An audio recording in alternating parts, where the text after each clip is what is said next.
and they wanted to take me off in the ambulance, and I wouldn't go because I said I had me a pretty good bull.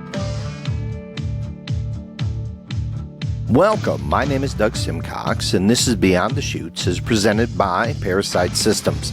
In this episode, we continue our conversation with Auburn, New York rodeo cowboy Joe Farrelly.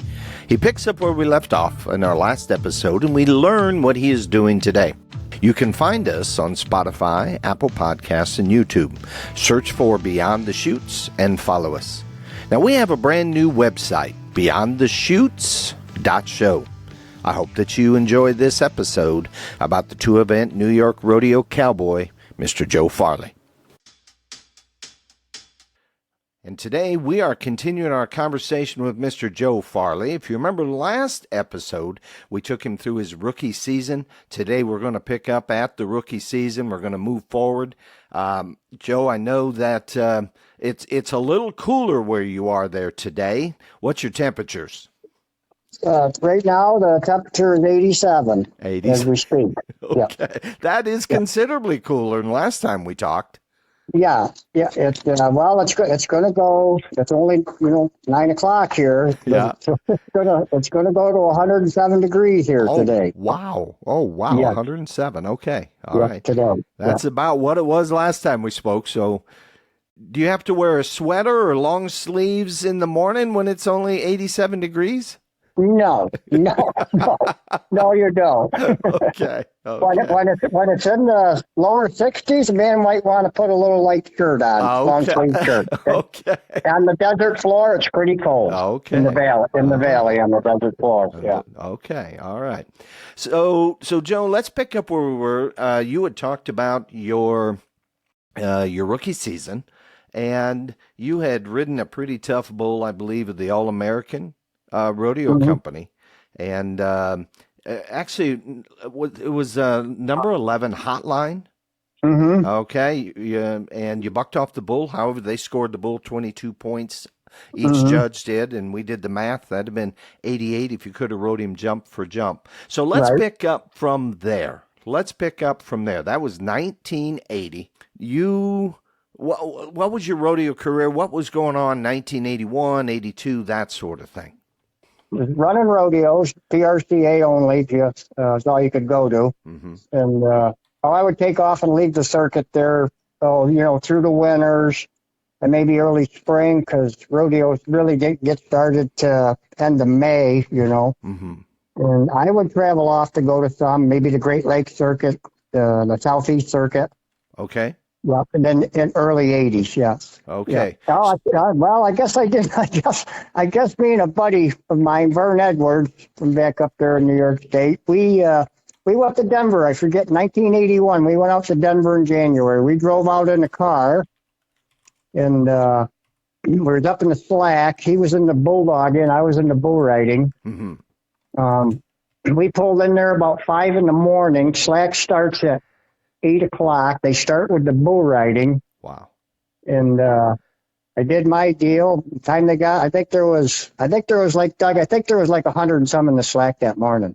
In short 100 in Denver. Yes. In 1981 in the bull riding. Oh my goodness. I'm pretty sure it might have been a little less, but I think that's just what it was. They had in the slack. Yeah.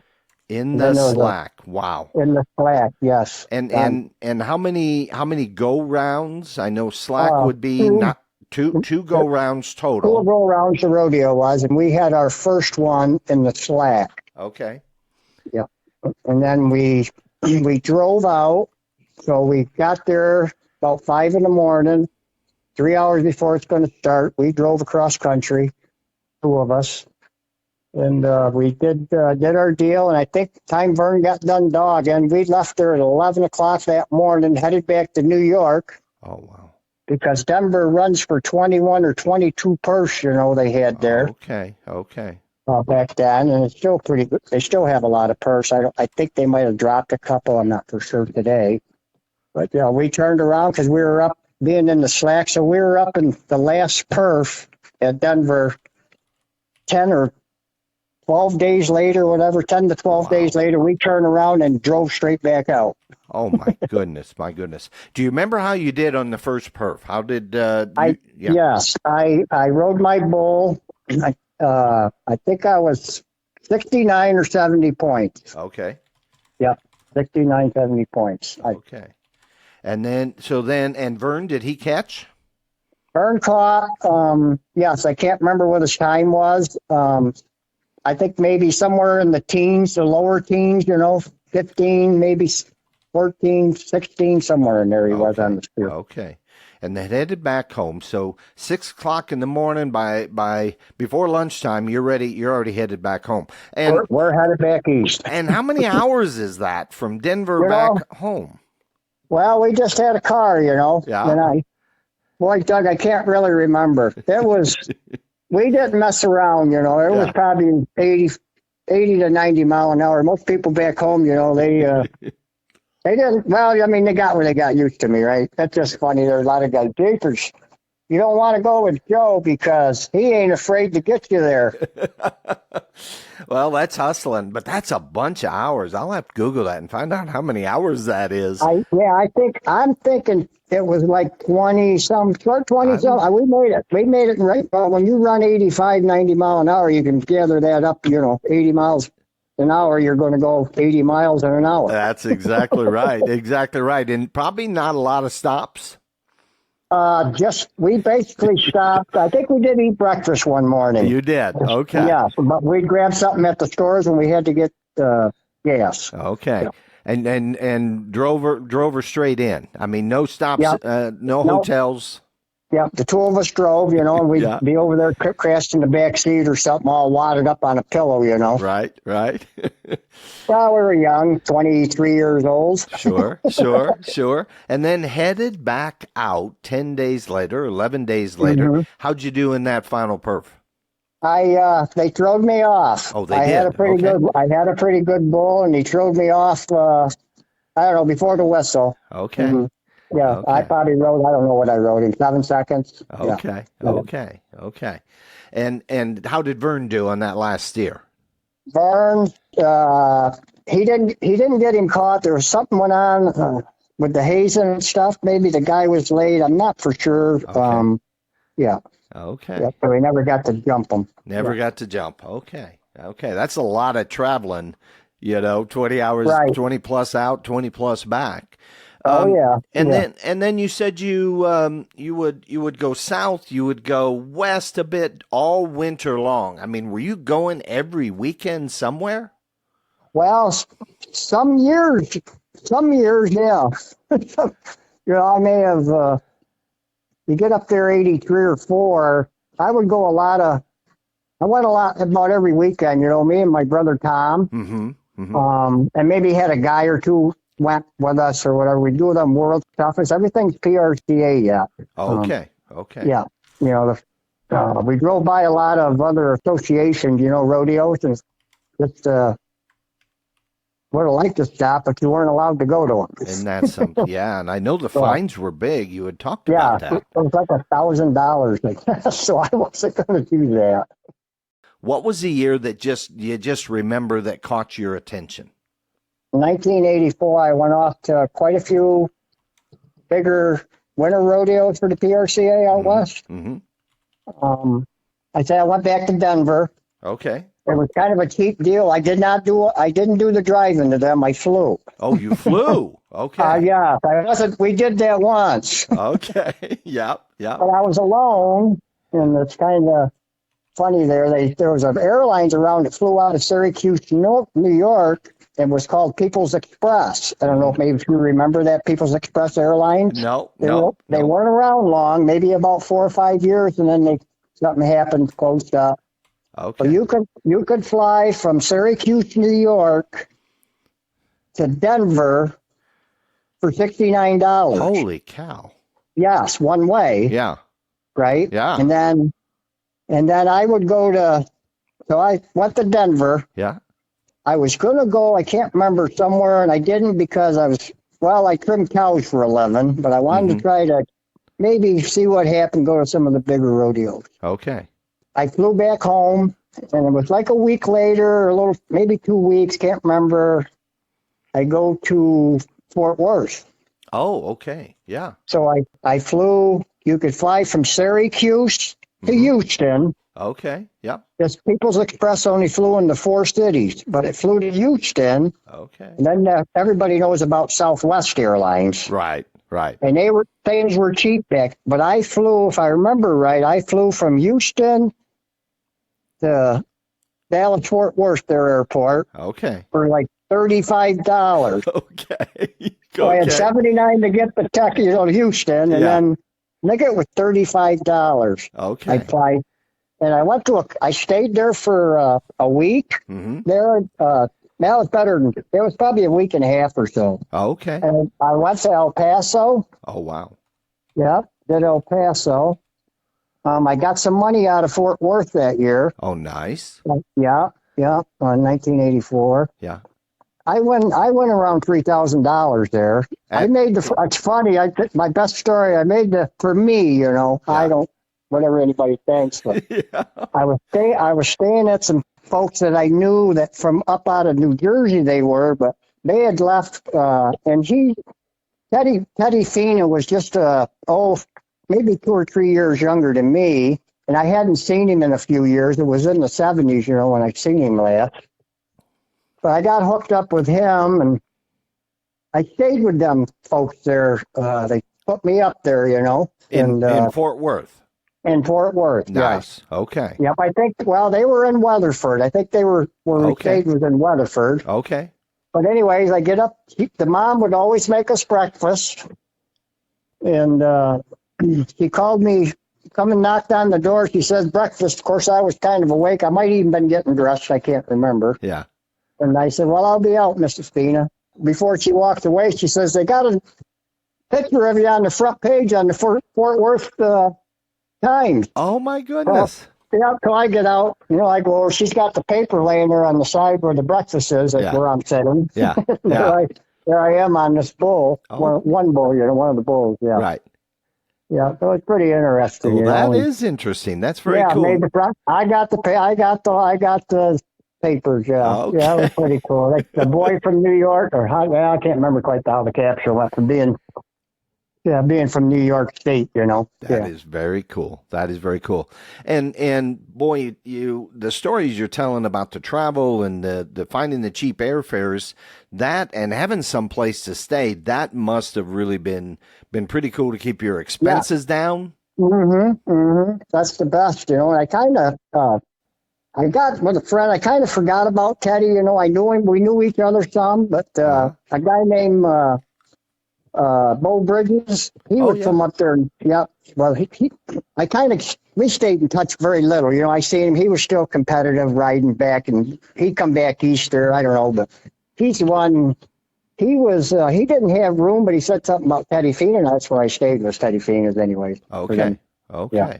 Well, that's excellent. That is absolutely excellent. Yeah. So El Paso, Fort Worth, anywhere else on that particular run in 1984? I'm trying to think where I went. I went to 3 rodeos. Oh, you did? Fort Worth is 2 head too, at the time. Okay. Yeah. Okay. Yeah. I placed in a round and got money in the average. Oh, that is very neat. That is very neat. Yeah.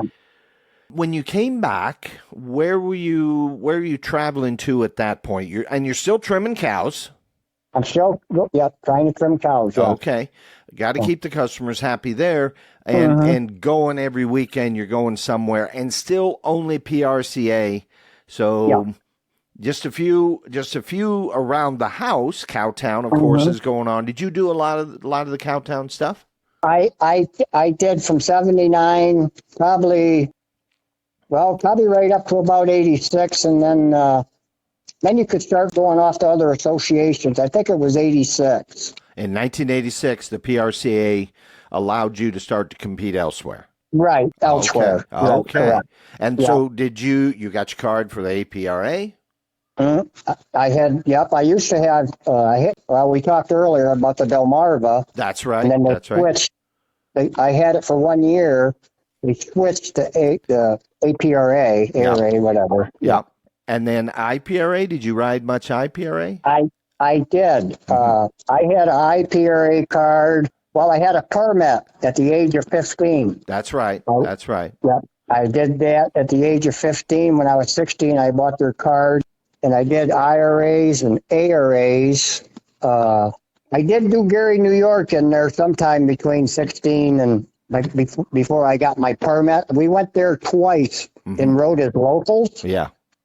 My buddy Vern Edwards was from that neck of the woods, so there was like 3 or 4 of us. You know, there was good added money back then. It was probably one of the added more money than the other rodeos around, you know, the smaller rodeo association.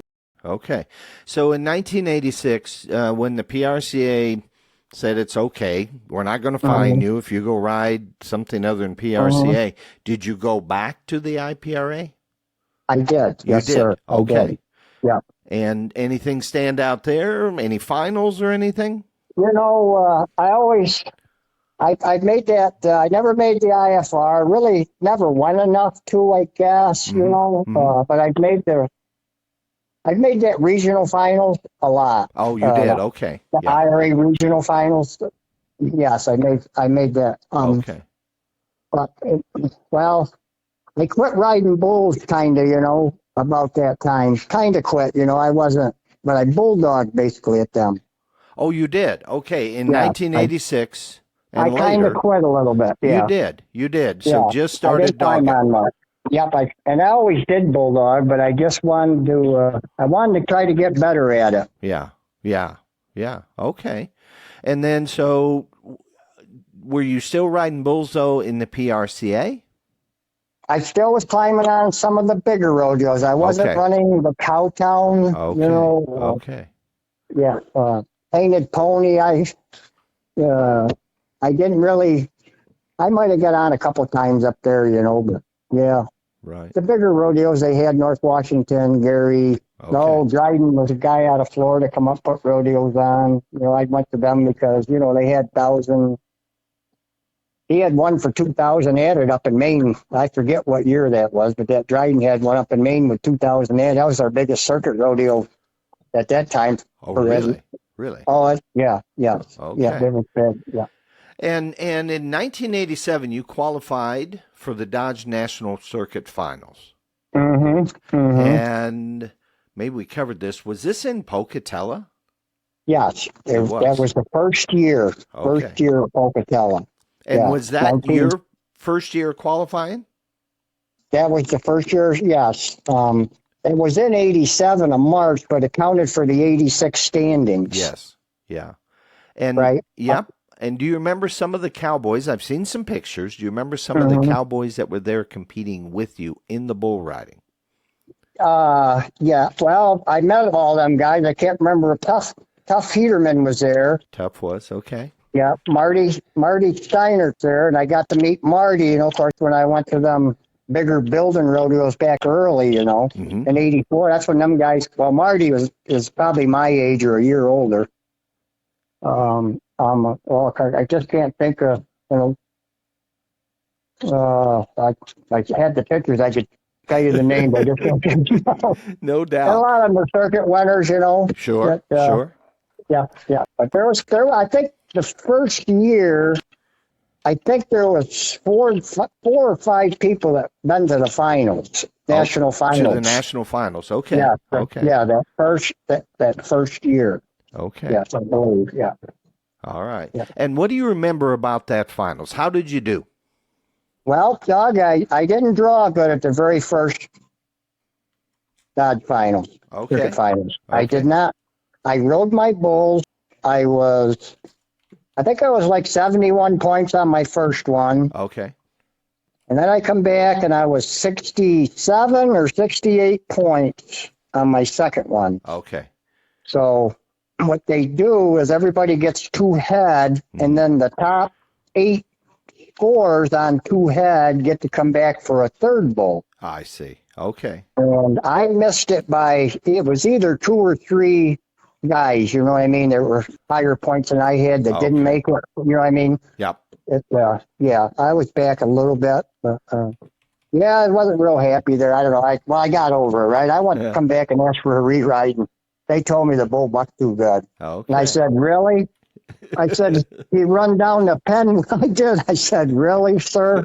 Yeah. I got off at the football field. They play football in there. I got off it down there at the 3/4. Oh, my goodness. And the worst part of it is I sprained my knee a little bit. Oh, getting Getting off? off. That bull was traveling, Doug. Yeah.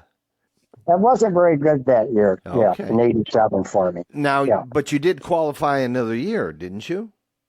I did the next year. See, I say I 1988. quit Okay. riding. Yeah. I quit riding. Well, I think I went to about, 13, 14 rodeos. I won the circuit that year. I had an outstanding year. I picked the bigger ones. I drawed good. I was riding good. Okay. So I won the circuit. The second year we go back. My brother won the average that year, Tom. So it was two of us going in the bull riding there. Both the you first and year. Tom in the bull riding. And the bull riding. Okay. Yeah. So come back in the second year.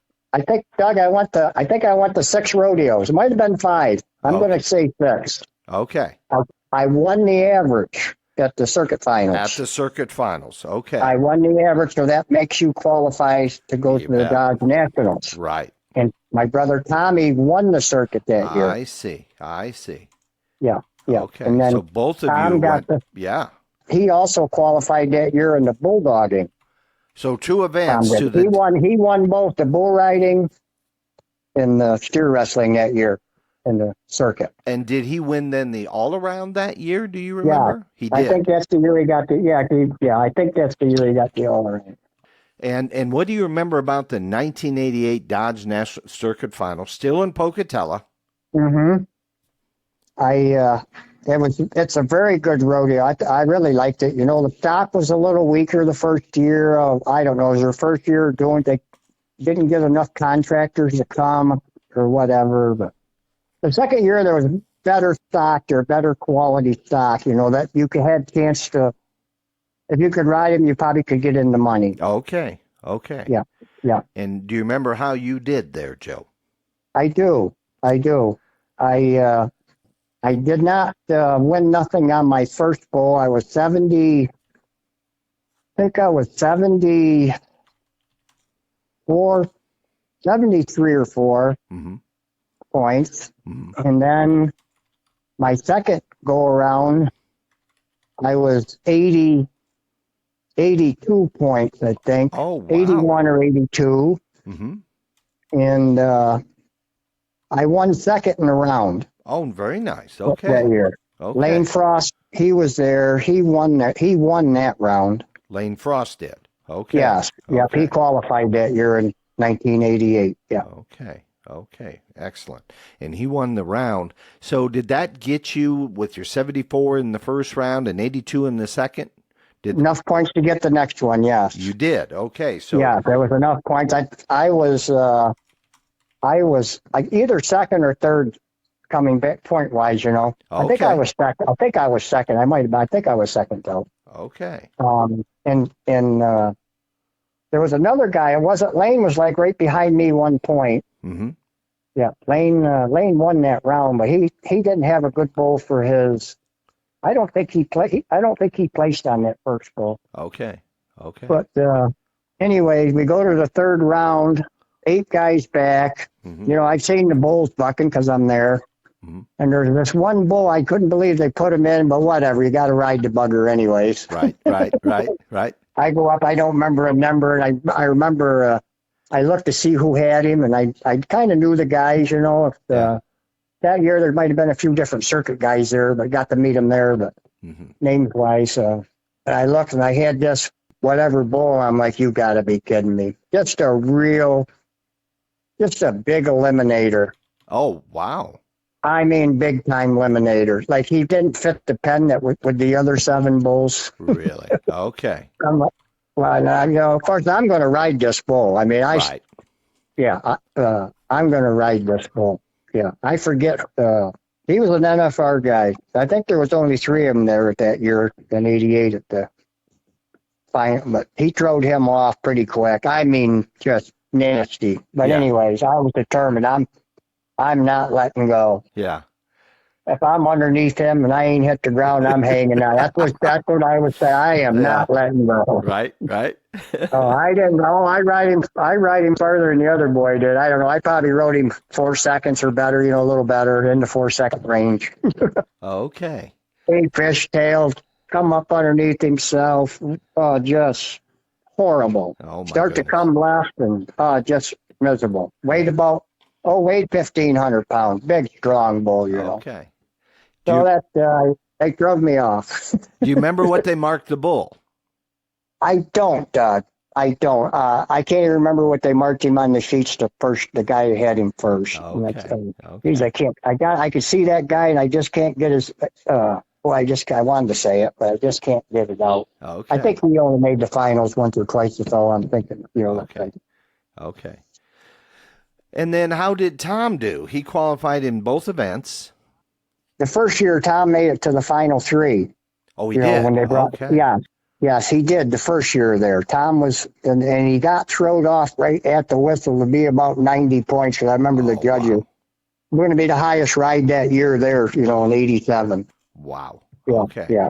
Bull really fired. Actually, I guess that bull was second best bull at the NFR. I remember the announcer saying that, when Tom had him in that, in that round of the final 8. Did you qualify again then after 1988, Joe? No, I was done riding bulls. You were done. You said enough of that. Yeah, like I told you, it was actually 87 year. It was 88, but it was really 87. Them were my last 3 bulls I climbed on. Okay, in 1988. You knew before you climbed on those bulls you were done riding bulls? Oh yeah. Oh, you did. But I went there. I wanted to go win that. Okay. I said I'm winning that darn thing. Yeah. They're not throwing me off. You're referencing, we talk a lot about the mental aspects of rodeo. And what was your mindset back then? Any bull they run in, Joe, that's yours? Yeah. Doug, I rode 37 bulls in a row. There's guys that probably rode more than that. I have no idea, but that was pretty outstanding. I thought I might have climbed on 80 head of bulls that year. Holy cow, 37? Yeah, I rode 37 bulls in a row. Yes, okay. I used to keep a logbook on that stuff. 30, yeah. Some of the circuit guys you just can't chuck you off. Yeah. I said, they kid, I'm drawing. I drawed good, and there's some that weren't that good. You know what I mean? Sure. Some Butch, some were tough to ride, some were eliminators. Yeah. And some that don't buck good are really, really, really hard to ride. Yeah. Most of the time, some of them pro guys fall off them ones. You bet. Anybody can, you know what I mean? But It sounds like 37 out of 80 some bulls. You're approaching 50% riding percentage, and then to be on a run like 37 bulls in a row, you must have picked up a lot of checks throughout that run. I did, Doug. I did. Some of them, I can't tell you how many, but I did. Yeah. I did. There's probably, I don't know number wise what I didn't get. Few of them, you know what I mean? But yeah. Okay. And what year would that have been when you rode 37 bulls in a row? That was 1984. 1984. Okay. Mm-hmm. Do you consider that the breakout year, the year? Well, no, not really. Maybe because I rode 37, right? It's pretty tough. Well, I guess I probably rode 10, 12 in a row, maybe, and got just thinking I probably rode that many. And then sometimes, I was drawing them exceptional bulls, and maybe I did ride one of them out of freaking 5 or something in a row or something, Right. It's tough for me to think that far back. Well, for sure. I won't forget the 37, and guys back home know, the circuit guys, they get some of them, like Jim Cronk on the museum. He said, I don't remember ever seeing Joe Farrelly get thrown off. Right. And I commented back, I got thrown off, Jim. No doubt. Yeah, he kind of came around there, and I remember when he started coming to Cowtown and that, he didn't ever leave the circuit. But, okay. Yeah, and that was about 84, I think, when he come. Might have been 83, but yeah, I rode a lot of bulls in my career. I rode many, many more than they ever did and throwed me off. That is very neat. That is very neat. Yeah. And but by 88 or 87, through the season of 87, you said it looks like you went to 6 rodeos. And so at that point, you're like, I'm kind of done riding bulls. Right. And I was probably riding great when I quit. Yeah. I was. My last 4 or 5 years, I mean, I guess fundamentals and everything clicked in. My vision was better. It was kind of easier for me, I guess. Okay. Than it was from the age of 14 up to that point in age, Yeah. I got better, I guess, like wine, Ages. Right, ages, I got better, You got better. So then why did you quit? Well, I always bulldogged. I started bulldogging, competing wise when I was 16. Mm-hmm. And I just, me being a little guy, the size of me. Yep. Not, 160-pound skinny guy. Right. 5'11". Yep. I wanted to learn to get better.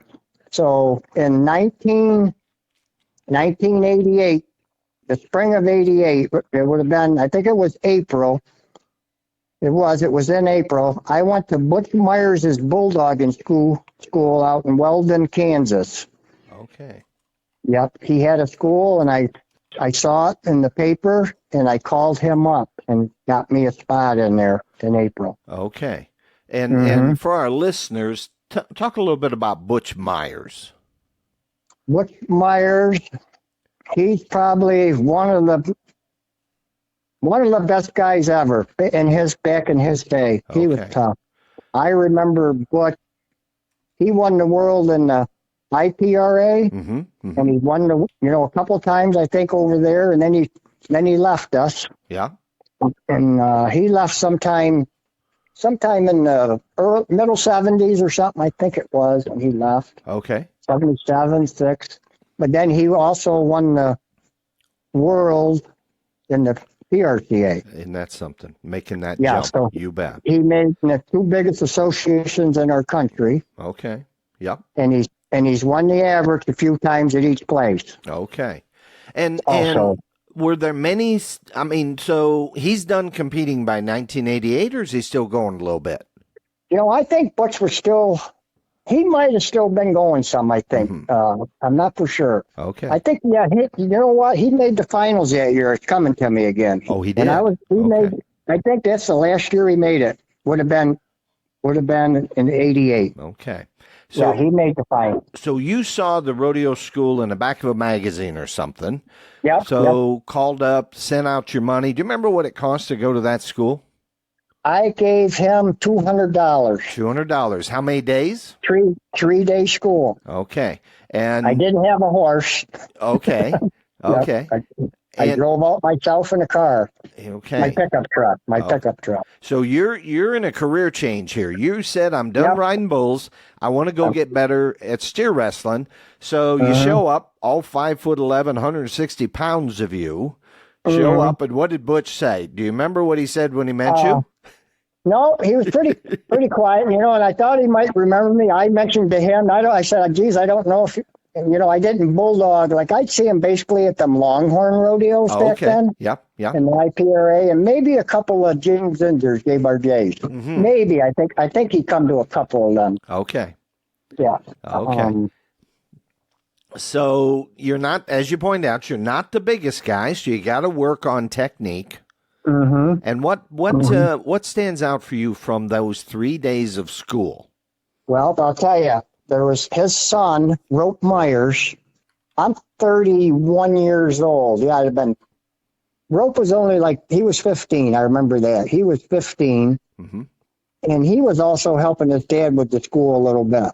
Okay. Well, I was watching him do a lot of the groundwork, on steers, not off the horse. And because nobody jumped off the horse the first day, nobody. Okay. So for our listeners, you caught him coming out of the chute on your feet? Yep. You get, he made a little deal where you could stand in there. So, so the steer, a lot of guys, if you were a caddy, you could get them caught that way. He had a deal, another chute in front of the release chute for the steers, where a guy could get in there and kind of get alongside the steer there up by his shoulders. Okay. And, yes, and run out. Okay. So you're doing it from the ground. What do you remember? What did you pick up doing that first day? Do you recall those drills? Yes, because they used to call me Old Pedal Joe back in, even though I won our circuit and the all around. The right steers, that would stop when you caught them or something, I could throw them down quick, right? Yeah. But if they were like strong steers at Cowtown, I won money at Cowtown, but I'd be trying to get sliding. I never knew how to slide my feet right. Never used my lower legs and my hips right. Okay. I tried to Armstrong and right my 160 pounds. Right. Yeah, didn't work out on 600-pound steers. So what did you learn then? You were Pedal Joe when you went in. So you're on some good-sized steers. What stood out from you on a technique of being able to catch them, or not catch them so much as just throw them, use their weight and that sort of thing? Right. Let them throw themselves was the deal. Okay. All you got to do is go through just the techniques. Okay. And it's true. I learned that. It's true. I became a pretty successful bulldogger for a little guy. Many guys said, boy, I learned it. And when I went home, I stayed practicing shoot dog. And we went and got 25 fresh Mexican steers. Yes. Okay. So you're shoot dogging every day. You're staying in shape. You're working on technique. Yep. And I'll get back to that with Butch. And Butch helped out, but Butch had his son work with me. Okay. He saw what I had, and I told him I've been throwing steers a long time. I said, well, I threw some calves down when I was a little, 9 years old. I threw baldies, Right. Lord Mitchell would tell me how to throw them down. Okay. But actually, to go run a steer, I was 16. Yeah. Okay. Off a horse. Okay, off a horse. So did you then, after working on the chutes with Butch, you then started the second day or third day, you were mounted up on a horse and put it together? Yeah. Well, what he had there, Doug, they got these machines, Mm-hmm. and he designed this first sled up of Bulldog. Maybe some other guys have it. Supposedly it was his first one. The sled. You couldn't throw the sled, but it bent at the neck and everything, and they'd pull it with a four-wheeler. Oh, really? Okay. Yeah. Okay. Yeah. And then also he had another four-wheeler there, and he had this with a saddle on it, and it was a barrel, I think it was a 55-gallon drum barrel, I think. Okay. Pretty sure. Okay. And he had everything's welded up like a horse. Mm-hmm. It's got a head out on it. You got the range, It was pretty cool. Okay. I didn't know they did that. Okay. So you weren't using up horses then, you were using gas in the four-wheeler. Right. Yeah. And what big thing made a difference that you picked up in that school? Is there one or two things that really stood out that said, wow, I'm better today because of this? Yeah.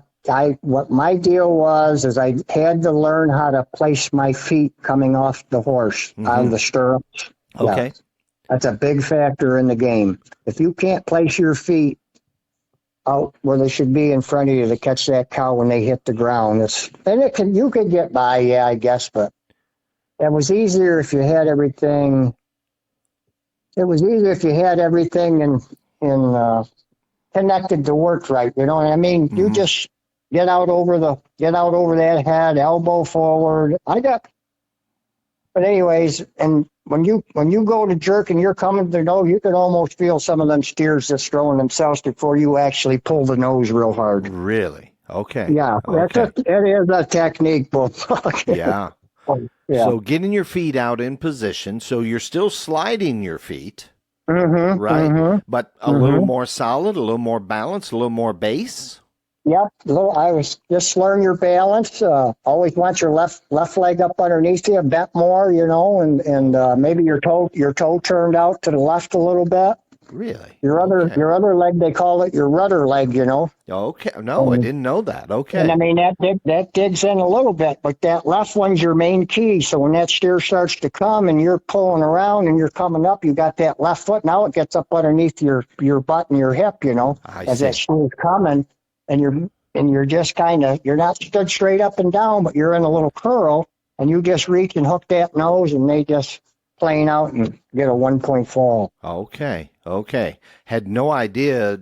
You watched Bulldog and I thought it was tough. When I got going in, I didn't think there was that much to it. I'm like, holy Christ! I thought I did all right Bulldogging previous. Yeah. So they gave you drills that you could work on the ground. Mm-hmm. This is your position, and all these things, left foot, right foot, leading with your elbow, all this stuff you've talked about, all that has to become pretty automatic because you're dogging in 4 seconds or less. Oh yeah. My fastest time, just to mention there, I was a 3.2. Okay. I've done short trees. That's the fastest tree. 3.2 I was on. That is fast. 3.2 for sure. Yeah, I mean, it was just all over when my feet hit the ground. That's, I knew enough. I knew enough to hip them, right hip into them, out over the head, around. That was pretty. That was cool. Back to the mental aspect. I mean, it's all muscle memory. You're not thinking your way through it, right? Mm-hmm. No. I had it. It wasn't like the bull riding. I concentrate on it at the rodeos, but the bull riding, when 20 minutes before the bull ride's on, I'm kind of getting zoned in on my bull. Okay. I didn't do that so much in the bulldogging. You didn't? No, not really. Not like I did the bull riding. So when you talk about zoning in on the bull riding, what does that mean? Well, if you're not into it and you're just around there and maybe your mind's wandering, you're talking with guys. I guess I wasn't one of them guys could do that. I guess, I would talk a little bit, but 15 minutes or 10 minutes, I'm getting, even though I ain't got my bull rope, by the time I put that bull rope on, it was all about me, you know what I mean? Mm-hmm. I didn't care about anybody, if there was guys all over. I was trying to focus on that bull and just knowing how that bull did, and where I needed to be and blah, blah, blah. Yeah. So we talk sometimes on this podcast about the zone. Getting into that mental zone where just everything quiets down, and it's just, I've heard it described as, some people describe it as kind of watching themselves almost as they make the ride. Right. Any memories of any of those kind of moments in the zone? Oh, that deal that I rode that bull in Fort Worth was, my adrenaline was rocking. Okay. So when I climbed over the chute to get on my bull, it kind of goes away. I think it does with everybody. And now maybe you're starting out, maybe it don't, whatever. But that was probably that best. That bull belonged to Neil Gay, and they hadn't rode that bull only a couple of times. And I happened to been there when the whistle blowed. I thought he was going to jerk me and smash my face down every jump. And so when there are adjustments like that, this bull will jerk you forward. Are you able to put that into your program? You're right. I did. I knew I had to stay out over the front end of him, and I needed to keep my back with that arch. And the only way you're going to get that arch in your back is bow that chest out. Okay. Right? If you try to, just bow your chest and you lean back and your chest's out, you're not going to be a bull rider. That has to have it. Your back has to have an arch in it. Got to have an arch in it. Absolutely. Get your chest out. Lift on the bull rope. Left and push. I had to do some pushing at times too on that bull. Really? with on the kick coming forward, yes sir, with the chest out. And, I was out over him. That bull was close to me a few times, and he had horns.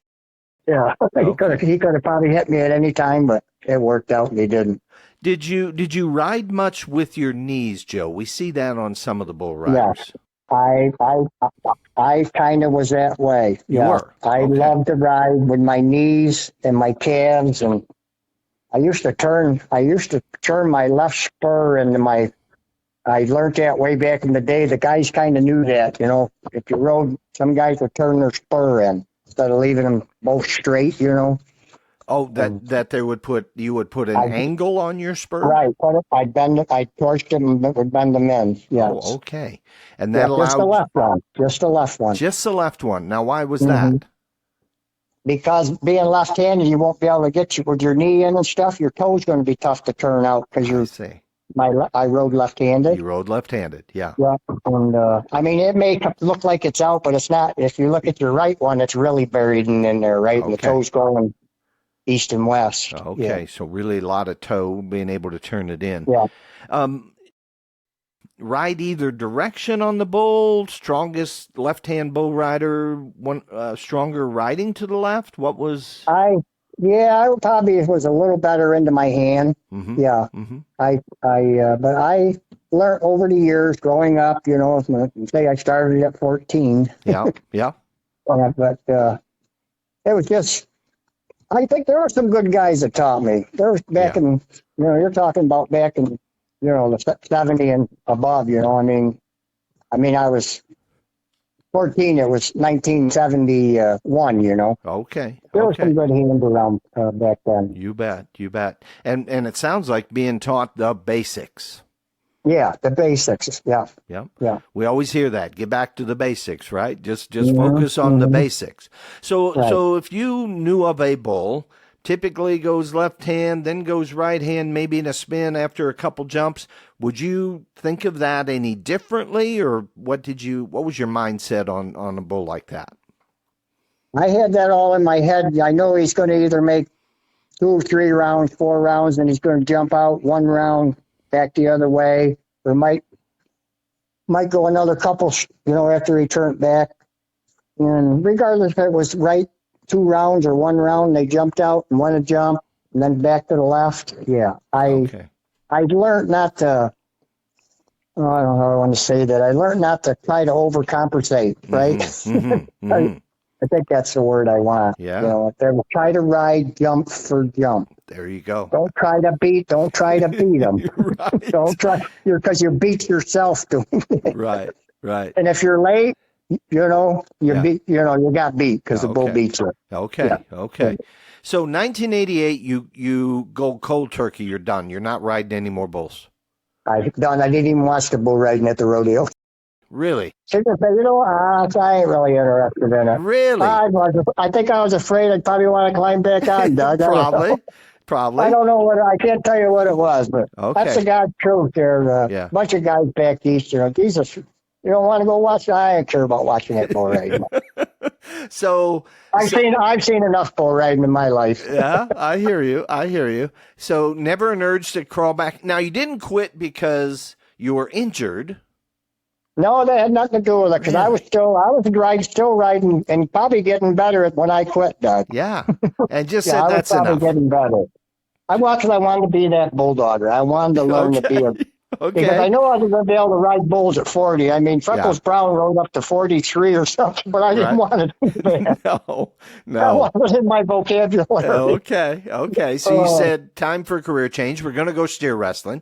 And what would you say physically, steer wrestling, what did you have to watch for injuries there? Because a lot of torque and twists and turns there. Well, there probably is, Doug, but I just never thought of it. You know what I mean? Just like bull riding, anything could happen, but you don't worry about it, right? If you're worried about it, you're probably never going to be any good at it. Right. You won't be any good at it. And never ever any injuries or anything from bulldogging?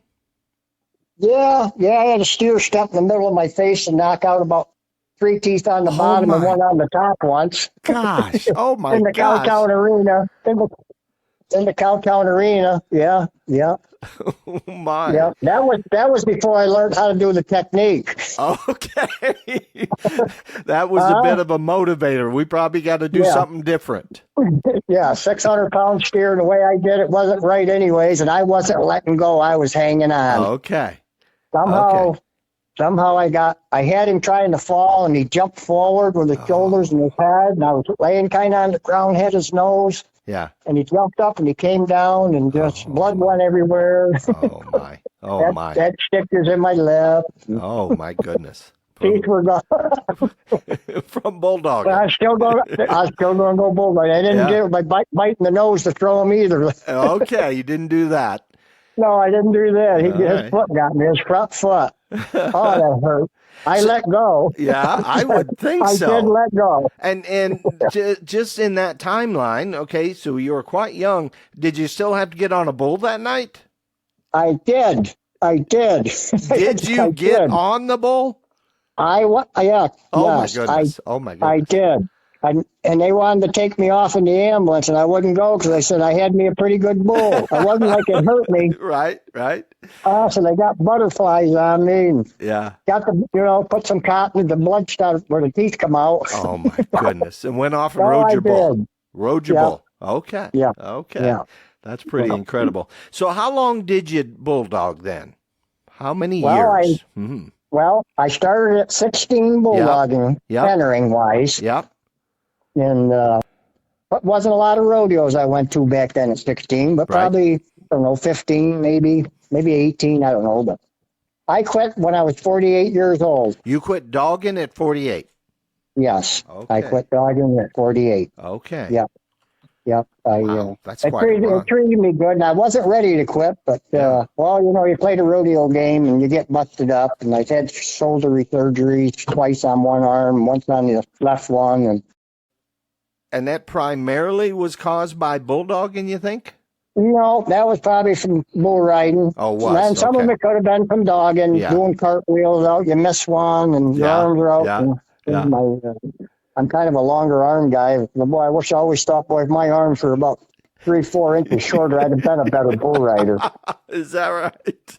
I think so. Okay. Them shorter guys, just use Mike Swearinger. His arms ain't real. He's a big stout guy, but his arms ain't real long. Shit, I probably got 5 inches on Mike. Okay, but when you got on the Neil Gay bull and he tried to jerk you down, I'm guessing you were pretty happy you had that length at that point to stay back, or? Well, no, I think I'm lucky I didn't touch him with that arm out there with a horn or something. Hit my arm even or something. Okay. Yeah. Be done. Yeah. So you quit dogging. Did you continue to haze after you quit dogging? I did a little bit. Yes, I still had a team. Yeah. Okay. So you were still mounting guys up. Okay. Yeah, but I went to judging is when what happened. I went to judging. Yeah. When did you start judging, Joe? Well, I got ahead of myself. I'm sorry, Doug. Okay. I guess I had the team. I got ahead of myself. Okay. I guess I was judging some for, I can't remember if it was Sam. No, I think it was Andy Camp. Oh, okay. Maybe Andy Camp's deals, the IPRA rodeos. I think that's what it was, So you were still hazing when you started, and still dogging when you started judging? Yes. Okay. I judged a little. I judged some in the PRCA rodeos. Oh, you did? Too. Okay. Yes. And why that direction? I mean, that's, The judging wise? Yeah. Well, they got asking me or whatever. And, I was kind of tired of running around to the rodeos, and I could just go camp out at one rodeo for 2 or 3 days. Okay. Judging wise, yeah. And you enjoyed that. And guaranteed money. It's guaranteed money. Competing, more or less guaranteed money is the way I looked at it. You bet. That's the way I looked at it. I was going to get mount money, and I was going to win money. Okay. I mean, I ain't going to say I could have won. I'm going to win money. Right. I'll be darned. Okay, so little PRCA, little APRA. Did you also judge in the IPRA? I did. You did? Yes. Okay. I did. I judged some of the Longhorn rodeos later in the career, judging. I can't, they wanted me to come and I judged, I don't know, some 4, 5, 6, I don't remember what I judged. And those are the big winter rodeos? Yes. Okay. Yep, the Longhorns. Okay. Yeah. All right. And did you go to schools, PRCA schools? When I got judging, I never been to a school, but I did go to one of their seminars. Okay. Yeah, judging schools. Okay. Yeah. All right. And what did you judged for a long, long time. I did. any kind of pressures there? Any kind of drama come up, arguments or whatever?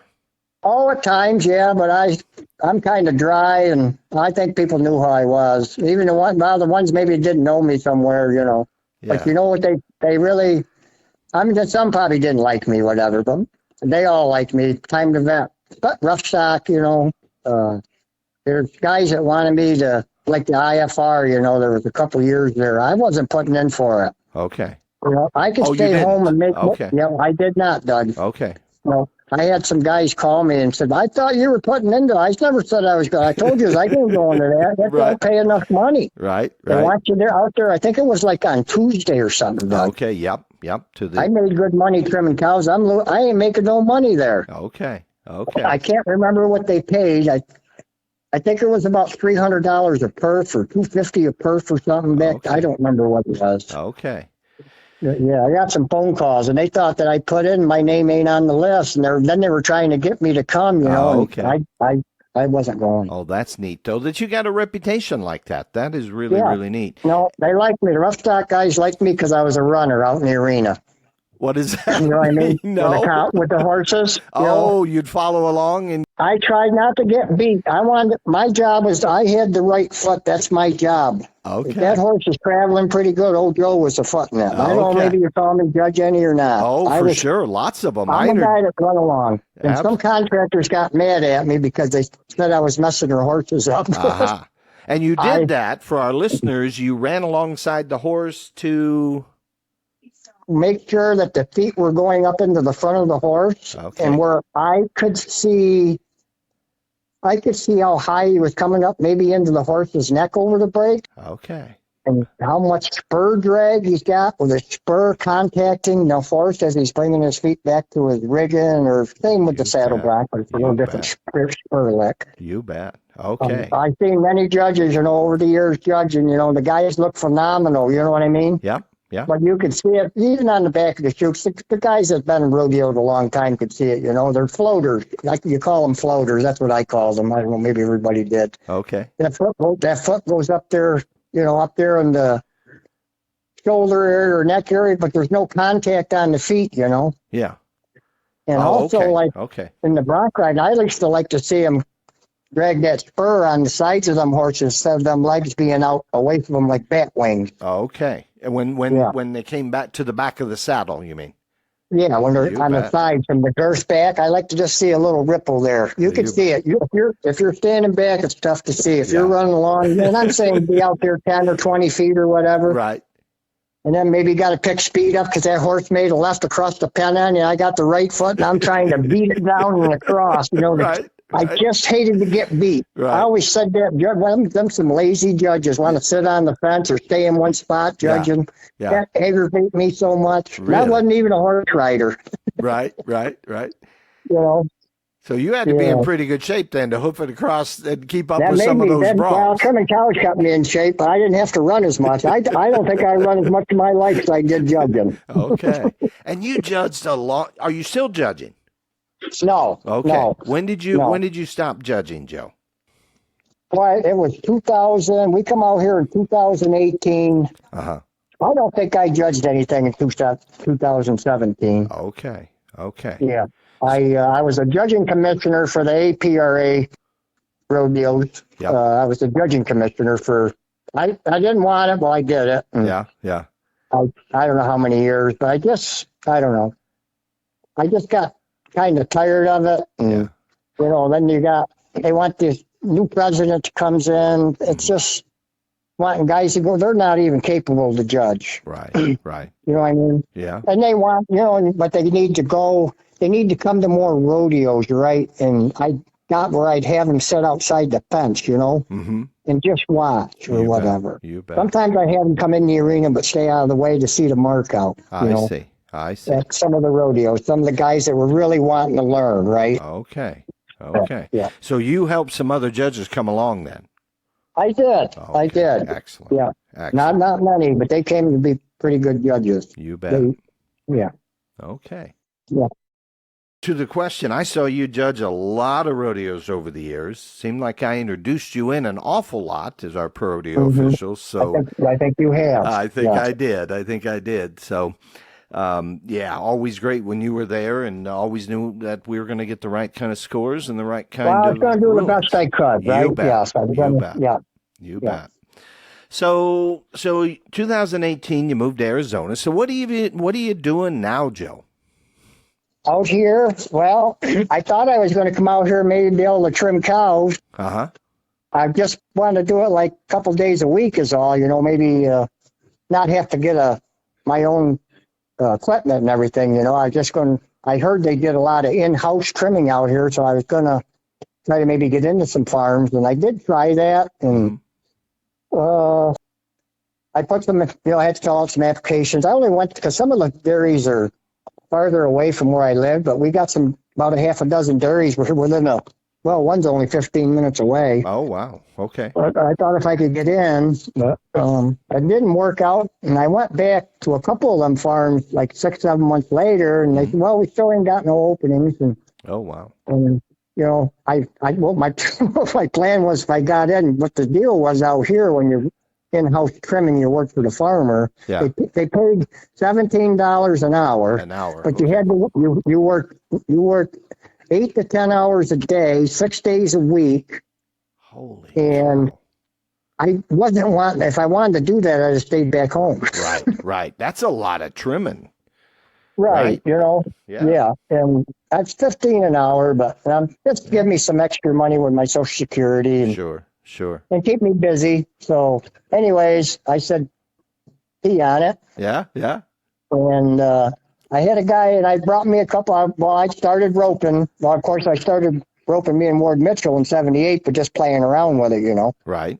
And I did enter some rodeos there in it early on, when I started team roping. Not many. Okay. So I knew there weren't going to be any of the good guys there because I didn't want to give them my money. Oh, okay. And that makes sense. I wanted to make sure it was going to be guys of my caliber or just a little better or whatever. Yeah. I didn't want them top-notch guys back there. Sure. Hell, I may as well just send my money in the mail and save the gas. That's right. So it wasn't many, but yeah. Yeah. So are you roping a bit now, or you have? I do. You do? I do, Doug. Okay. I do. I've been going to roping since I got out here in 18. Okay. And for a couple of years, I had a couple horses I brought. And I had them really nice. One's really, really super, super nice horse he was. Okay. And he could have sold him back in the southeast coast at U.S. ropings many times. I offered me $25 for him. This is way back. Wow. Oh, yeah. And I said, this horse is not, and he was only a 5-year-old. He said, he's not for sale. He says, all horses are for sale. He said, I can give you $25,000 for him. Wow. He's not for sale, sir. Yeah. He was a Christmas present. My wife bought me that horse as a 3-year-old. Oh, wow. And I trained him for first and then went to roping on him. Oh, yeah. That's very neat. That's just one of it. I could have sold him a lot. And I could have sold him out here, and I never sold him. Okay. So you're still roping on the horse? No, he come up crippled on me. Oh, my where goodness. I wasn't going to be able to rope it on him very much or whatever. Yeah. So I had an old friend from Indiana. He knew some people that lived out in Nevada, and their kids. And he's a kid's horse. Okay. I mean, you could throw a kid on him. He was really just great-minded. Okay. You won't find him probably any better. Okay. He got lame, so I sold the couple. That made me really feel good. Debbie really didn't want me to, but we had him. He was 18 by then, right? Oh, he's wow. 18 years. Oh, you roped off him. He's not 5 no more, or 3-year-old. Okay. I had him a while. Yeah. Won quite a bit of money on him roping. Oh, that is neat. So you still are roping now? I am roping at the age of 66, yes. Okay, 66. And how many, there's roping, do you do jackpots? Do you do rodeos? What do you? Yes, no rodeos, jackpot. Jackpots, okay. Yeah, and there's places you can get every weekend if you want to go? More so. Well, you can go every weekend, but I've done too many miles. Right. Over the years, you go to 60 rodeos or 80 rodeos a year. Yeah. That's a lot of miles, even if some of them are close. I like the close ones. You bet. You bet. But I couldn't stand not to go nowhere in the fall or winter or spring. You know what I mean? Till they start up back. Yeah. Okay. I couldn't stand it, so I'd go off. Okay. Okay. Yeah. So when's your next roping, Joe? I was just at one Friday night. You were? Saturday night, I'm sorry. Saturday night I was at a roping. It was about 32 miles to get over to that place from my house. We had to Google it because I didn't know. They never really held jackpots there that I knew about or anything. Okay. Yeah. And how many steers did you run? Well, the deal there was they had a number 9.5 roping because they started numbering these ropings because they got people out there, and they keep an eye on you. Kind of keep an eye on you. They try to make that so you're like the 9's capped at a 5, a number 5, and the lowest they go is a 3. Okay. And they keep it as a 5. So it's like a handicap? Handicap, yeah, handicap. Okay. Yeah. Okay. Yeah. So the higher the number, the newer you are, the greener you are? Well, yeah, and then of course, there's some guys that's when I first started there entering US ropings and jackpots back home, it didn't matter too much really. I mean, it got where it did, yes, but way back it didn't, but it got where it did. Okay. But, and then and what's the how do they use the rankings? So if I'm a number 3 and you're a number 9 and there's another guy there who's a number 5, how does that matter? That guy that's a number 9, he's not allowed to rope in that roping. Not allowed to even rope? No, because if he's a number 9 and the roping's only a number 9. Okay. See, so you got a total up. So say it's a 9 roping, so the 5 can enter the 9. That's the highest. A number 6, he ain't allowed to enter the 9. Even though he can have a 3 partner, they won't let him. I see. Okay, so the 9s are the combination of the header and the heeler. So if I'm a 3 and you're a 3, we can rope at it. Okay. We can enter it. Yeah. So is a 3 more experienced than a 9, or is it the other way around? Oh, it's a lot different the other way around. Yeah, higher the number. Yeah, like MFR guys, they're 9s. They're 9s and 10s. Oh. There's not a lot, but there are more 9s than there are 10s in that. Okay. Team roping. Yeah. So that levels out the field. You said earlier when you started roping, you didn't want to give your money to the toughs, right? To the top guys that came in. So I wasn't doing that. So this is going to keep more of the same caliber of ropers in the event. Yeah. Okay. I did not know that. Yep, they just kind of keep it cling together, you know what I mean? So it makes it a lot more fair for people to win. Yeah. And are you heading or heeling, Joe? I basically head. Yes, I do heel a little bit, but I had a little bit at jackpots, but heading's my deal. I'm a much better header. Okay. Yeah. And I'm only a number 3. You're a number 3. Yeah, a good one. A good number 3. Yeah. Yeah, I should be a 4, they say. I said, well, I didn't have, they got me a 3. So that's an advantage. If you should be a 4, but you're a 3, that's an advantage. Right. Okay. Because I might have a better shot of drawing number 5s in that 9 roping than I would if I was a 4. Oh, so let me back up. I misunderstood. You can't go pick your partner. You can pick. You can go pick a partner. You can. Yes, but most of the ropings, it's usually pick 1 and draw 2. So you'll run 3 steers then. I'll run 3 steers in the first round. Okay. Yes. Okay. Usually there are 4 steers, but you got to.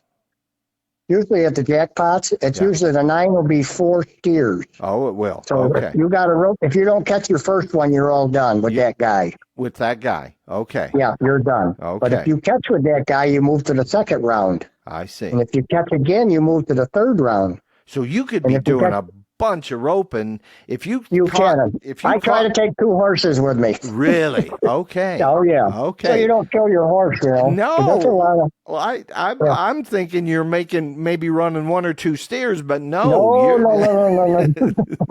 Well, I guess if you enter one time, you're going to get 3 runs. You know, so one horse ought to be able to handle. You know, if you caught all your steers, so 3 times 4 is what? 12 steers a horse runs. My goodness. Okay, and pays pretty good.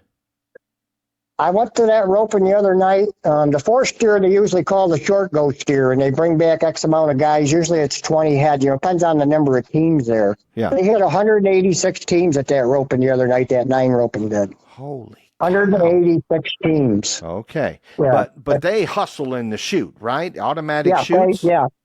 They now they're hand operated. You know, they got electric. They have electric timers for the barriers, though, on the cow and the horses. Okay. So they ain't having to do the rope barrier. Oh, they're not. Okay. No rope barriers at the jackpots. So you don't mess around. You back in, everybody goes, and you're running a bunch of steers and pretty quickly. Mm-hmm. Yes. Okay. Yeah, they can run. They roughly run 80 to 90 steers. 80 to 90 steers an hour. An hour. Oh my goodness. Yeah. And how long was this event? From the time you get there and register, pay your entry fees until you pack up, Joe? Well, my daughter went to bed. She went to bed at 11 o'clock.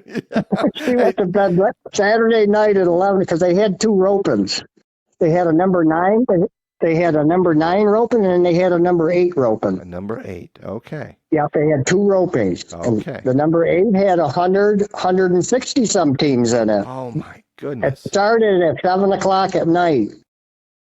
So you're roping in both the 8 and the 9. I did. I entered twice in the 9. Okay. At that roping, so I had me 6 runs. Oh my goodness! In the 9, I had 6 runs, but I brought 2 horses. And what I do usually, with one guy, when I run one steer on that horse, my next run coming that I get on my other horse. You know, I alternate every run. Okay. I alternate. Okay. Yeah. And did you win any money, Joe?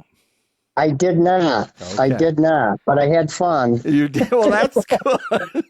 You know, when you got 100 and 86 guys in the 9, and then that 164, I think, or 3, whatever they had in the 8. That's tough, you know, because there's a lot of good ropers. That's a lot. You know, low numbers, they're still good ropers. You know, the times are longer than pros, and that the higher the numbers are, they're going to be quicker, right? Because that's the way it is. Yeah. They're good. Yeah. And so, what did it pay to win? Do you know? Like in the 9? I did hear the payoff. Okay. That roping there, it was $120. That roping was for 3 runs. Yeah. It paid just right there at $1,100. Over $1,100. Okay. One little clock. Okay. Yeah. They paid 5 monies. Okay. And I think, Yep. I think the last hole got.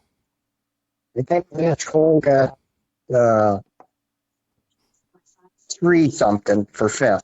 Okay. I'll be darned. Okay. And you got another one on the calendar you're going to be going to, Joe? Well, they got a jackpot paper they call. I got my new one here, and I'll probably go to Gilbert there in the middle of the month of July. Okay. I'll probably run over to that, and that's about an hour and a half. That's about my limit. I like to go. Okay. I mean, I have gone farther, but I really don't like 2-3 hours. I just don't like doing that. 6 hours in the truck, you know, I just don't turn me on. You bet. Well, you've done, as you said, 6. Yeah. I've wore out more trucks than most people freaking have in their life. Absolutely. Lots of miles. 60 to 80 rodeos, as you said, as you know, when you were going hard. Yeah. For sure. Mm-hmm. Lots of miles. Oh, yeah. Yeah. Yeah, but it's fun. But I got the best thing about my roping is I qualified for that World Series National Finals out in Vegas. It runs during the NFR. Yeah. And I guess I'll drive that 300 miles to go there because I qualified to go to that this December coming. So Vegas. Yes, in Vegas. That pays real money. Wow. I'm going to pray a lot. I pray every day right from now on, from the time I won my spot to go. I like to do good out. God, let me do good out there. Yeah, for sure. So that's big money. Are you practicing skills every day? Basically, not every day, but we rope live cattle this time through the summer, 2-3 days a week. But I have a sled, a dummy. It looks like a cow that we pull with a four-wheeler. Yep. And I practice. Yeah, I'll probably use that 2 or 3, 4 times a week. Okay. Okay. Yeah. Keep your skills fresh. Yeah. Vegas in November. I'll be darned. No, December. December during the NFR. Going on the same time as the NFR. Oh my goodness. Okay. Yeah. But I guess I'll make the NFR. I guess you will. So that's pretty I'll cool. Go in there. Vegas. Yeah, I got a gold card, so I'll go up to the gold card room and we'll see if I can't see some old buddies from back in the '80s. Absolutely. Absolutely. I'm sure I will. Yeah, absolutely. Well, that's exciting. That is really, really neat. You know what them finals pay, don't you, out there, Doug? No. What do they pay? That number 9 and 8 roping. Yeah. They're probably the biggest paying ones, and Doug, they pay like 300 and some thousand. So you split that like 360. Holy cow! Split that in half. That's what goes to each man. Oh my goodness! That's some serious money. That is some serious money. Absolutely. And how many teams have qualified in? I can't. I've never been. Trying to remember what guys told me. Yeah. There's a lot of teams there. Oh my goodness. Yeah, the fees are expensive. The fees are expensive, but I'm going. You're going. The fees are 2,000. The fees are 2,000. I qualified to go, and it's going to cost me 2,000. Okay. And where but is I that? Won that. I won one of them ropings, second at one of them ropings, that paid me just shy of 5,000. Oh my goodness. Okay. So I said, you know what? I want, and the guy wanted to go too. The two of us that won the 1 second, that gives me a qualifier to go to that Vegas deal. I said, I think we better. Yeah. I think so. I was going to ask, so what is the motivator to be team roping? Is it the money, Joe? No, it's just the love of the sport for me. Okay. I mean, it's the love of the money when you get to go rope like that. Yeah, but if I just went and I didn't go to many. I don't do that many jackpots. I mean, I do, Doug, but not like some guys. This is winter vacation. Wickenburg's the team roping capital of the world. Oh wow, didn't know that. Okay. You never knew that. Wickenburg, Arizona is just 50 minutes north of me. Okay. They rope every day of the week. You can't make all the ropings up there every day of the week. I'll be darned. Okay. Because there might be 4 or 5 ropings going on same day. Cow. Okay. And get 2, 3, 4, 500 teams. Oh my goodness. Vacationers come from all over. Okay. Florida, Hawaii, Canada. They come from all over. New York. Goodness. So guys come out here, maybe spend a month or 2 months. Yeah. Really? Okay. Mm-hmm. Okay. Yeah. So scratches that competitive itch? Mm-hmm. Okay. Mm-hmm. That's tough to win. I mean, I would say so. That's tough. You got to have the right cows because sometimes the right cows can eliminate you. Sure. If you've got the better end of a cow, he can eliminate you because maybe you don't hop off nice or he runs like a bullet, and you got to chase him down farther to catch him or something. You bet. Yeah. Okay. Luck of the draw. Luck of the like draw. Always. It Luck is. Of the draw. It is. Mm-hmm. Would you have it any other way, Joe? No, they try to do the best they can, right? Right. I mean, but it's not going to happen. You got, I think they get like 1,000, 1,500 teams out there in Vegas. That is crazy. That is just crazy. So how are you going to have that many steers all be even? Absolutely. They try to keep them even. You know what I mean, Doug? They try to. Yeah. All right. So Joe, we've covered a lot of ground. What haven't we talked about? What I know you're working some young horses right now.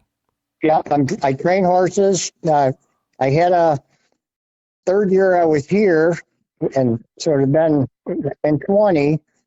A guy asked me one day if I'd be interested in riding a couple horses, training them for him. Yeah. And I knew the fella from Jackpotting. He's a Canadian. He was a Canadian. Okay. And I said, oh, I can. I said, why are you asking me? He said, Craig, these horses you're riding, you told me you broke them right out and then made them rope horses. And I like the way they ride around and do whatever, And right.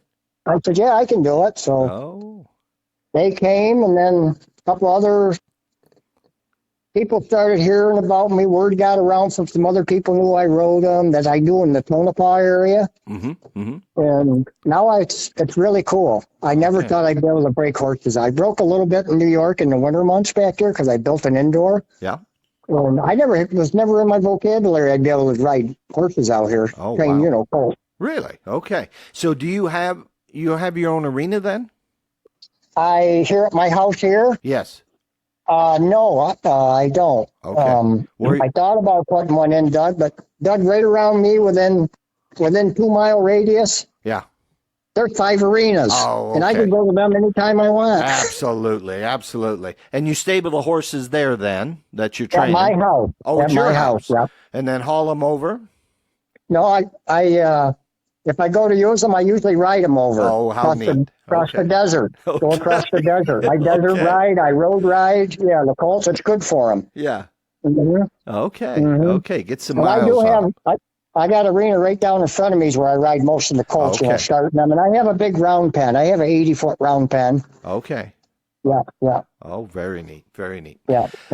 So I'm busy. it sounds like I am. it. And I like to ride 2 a month. Okay. I don't want more. That's Especially in the enough. summer, it's too darn hot. Yes, for sure. And I can't put the time on them. So it sounds like there's some folks when they retire, they actually get busier than when they were working a full career. That's what I'm thinking. Wow. I enjoy it. Yeah. I enjoy it. Even at my age, I've been thrown off. I'm one of them stupid guys that don't go to no doctors. My neighbor had a walking boot. I had a horse. She got to running backwards. This is 2 or 3 years ago. Yeah. She got running backwards on me, and I hadn't only been on her about 10, 12 days. And I was trying to push her forward with my reins, and put my feet there, and she got going pretty fast, got running backwards, and she lost her footing. And she come up and over, not straight over, but off to the left. She come to the left, and I thought my foot got out of the stirrup. Yeah. Didn't know for sure, but she let on my calf from my foot. Thank God I had split reins. I ride them colts with split reins. Okay. And I was riding her two-handed, and I got the reins crossed over each side. Some guys like to leave them one side. I guess I like to have one hanging each side, just cross them over their neck. Yep. And anyways, she went to get up, and boy, I'm glad I kept a hold of that left rein. When she vaulted up to come up, and I'm in pain. Yeah. When that happened, when she vaulted up. Yeah. When she went over, she kind of got right back up, and thank God I had that rein because my foot was still in the stirrup. And I couldn't get it out, and I had her circling, and she's skidding me around, and I got it in my left hand, and she's got my foot way up in the air, Yeah. And I got her, and she's circling, she's scared because she's staying away from me, because I'm there, it's a colt.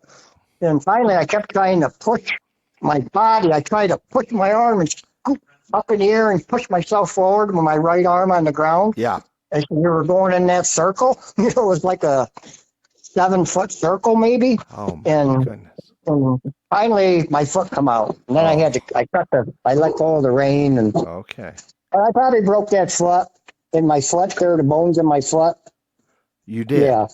I didn't go get x-ray. I'm sure. X-ray. Oh, shit, I was laying on that son of a buck for 6-8 months. Oh my goodness. Yeah, I had to use a working boot. Yeah. Or a working boot, but a walking boot. Yeah. My neighbor had one. Something happened to her husband or something. So, anyways, that made it feel a lot better. Where I could walk around. I didn't walk around for 2 days. That thing blew up. That'd be why I said I ain't going no God. They ain't going to do nothing for a broke foot. And my bones, all your bones in your foot, they're down on your arch and all that. Yeah. And that side bone that runs there to your big toe. It was horrible, but no pain in it today. Have you healed up? Yeah, that's what I was going to ask. Oh, yeah. Yeah, that all went away. It took a while. It took 6-8 months. Well, that is... I still finished riding that colt. I didn't ride her for 4 days. Oh, my. I had a walking boot, and that wasn't going to fit in the stirrup. Yeah, for so sure. My buddy Myron, I told you about a while ago. Yeah. He's a big-footed bugger. I think he had like a size 12, and I wear about 10.5. Okay. I needed to go back to riding that mare. Yeah. And I got that big boot of his on. It didn't feel too bad. Yeah. And I was happy. The horse learned how to get on from her right side instead of the left side because I couldn't get I couldn't put the weight on my foot to jump on the left side to scoop my butt up over the saddle, right? Oh, my goodness. Okay. Yeah, I cowboyed up, I guess is what you call it. I guess Or got so. stupid, whatever you want to. Well, it's amazing you had the presence of mind to hold on to that rein, Joe, when you was on the ground. Oh my goodness. The good Lord was watching over me that day, is what I say. Absolutely. Mm-hmm. Yeah. So you'll be this December in Las Vegas. Mm-hmm. Okay. So we need to catch up maybe during that or right after that. I'm very curious about what that's going to be about. That's got to be a heck of an experience. I don't know how it goes. I've heard the guys talk about it. Guys live to go to that. And I'm like, geez, I can't give no $2,000 for one of them. Right. Well, when I think about it, it's the money you just, I won, that 5,000, and what the heck, for 2,000, I could get a chance to go win $100 and some $1,000. I want in. Yeah, you want in, absolutely. I want in. Yeah, but you got big ropings between here and there still to go to, so go win. Plenty. Go win your money back. There you go. Yeah, right. Yeah, plenty to go. But yeah, I'm excited. I'm really excited about going out there. I really am. Yeah, right. just to see it and have fun. Well, that is really neat. That is just excellent that you're staying busy and you're active, and good golly, between the roping and the horse training and all that, that's pretty cool. Yeah, I think I'm pretty fortunate. I've been busted up a lot. I've broke a lot of bones in my career.